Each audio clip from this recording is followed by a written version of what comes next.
Se o encardido precisa nos convencer de que nós não somos de Deus, ele tem que trabalhar contra a nossa fé.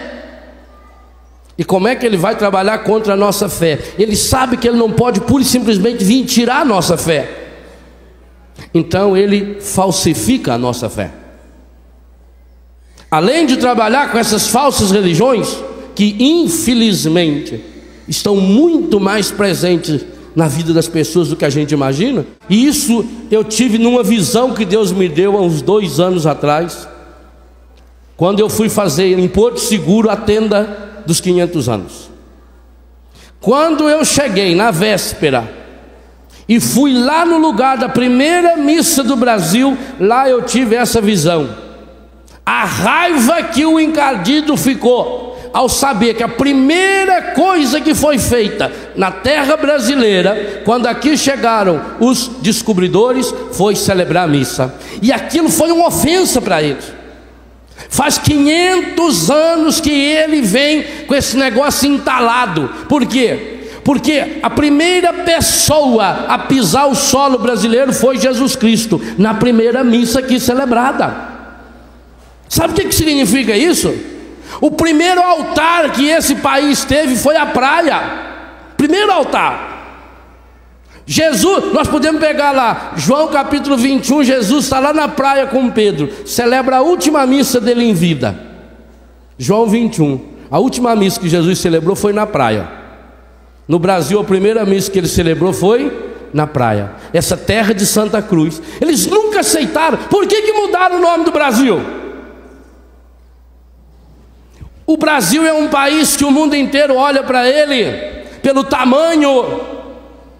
E sabem qual é uma das grandes raivas que FMI e esse outro povo tem tudo do Brasil? Por ser um país cristão católico.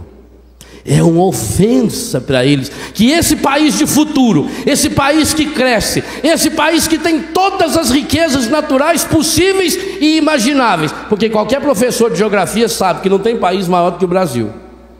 Pode ter maior quantidade de gelo, de deserto, mas de terra não tem.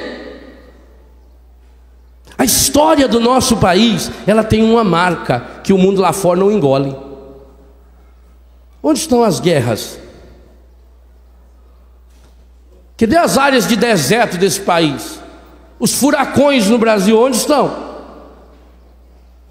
Vocês conseguem perceber? Há uma marca de Deus nesse país, gente. E eu não tenho dúvida, a marca de Deus nesse país foi o seu primeiro nome, Terra de Santa Cruz. A marca de Deus nesse país aconteceu na primeira missa. Por isso está entalado. Está entalado. O encardido está trabalhando contra esse país fazem 500 anos. Por que tem tanta... Vamos falar uma coisa que é um assunto que eu conheço. Por que tem tanta piada de português no Brasil? Embora lá eles façam de nós também. E quando eu vou lá eu conto piada de português para eles. Só que aí eu conto, se eu estiver assim lá no Alentejo, eu conto do outro lado. Se eu estiver do outro lado, eu falo do outro lado de cá. Não é mesmo? Mas por que tem tanta piada? Por que é uma preocupação em estragar a imagem do português aqui no Brasil? Porque de fato Portugal, sendo um país tão pequeno, o país inteiro é menor do que a cidade de São Paulo. Portugal inteiro tem 10 milhões de habitantes. E isso porque tem ainda os Açores, tem ainda Madeira. Como é que um povinho tão pequenininho, um povinho que está escondidinho no cantinho da Europa, como é que esse povinho espalhou a fé cristã para o mundo inteiro? Não gostar do português, não gostar da língua. Por que nós somos obrigados a estudar inglês e não sei quantas outras línguas, se o português é hoje, sem dúvida, a terceira língua mais falada no mundo?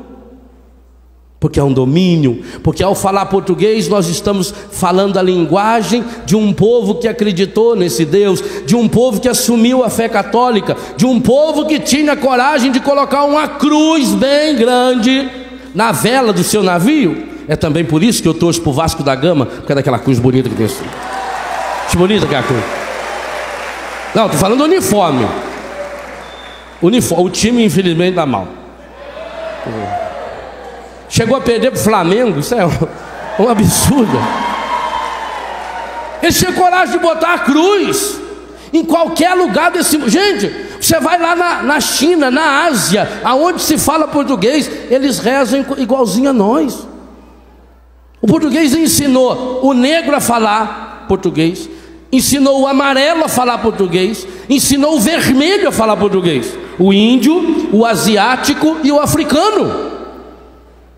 Essa língua está no mundo inteiro. No mundo inteiro você consegue se comunicar, você consegue rezar em nossa língua.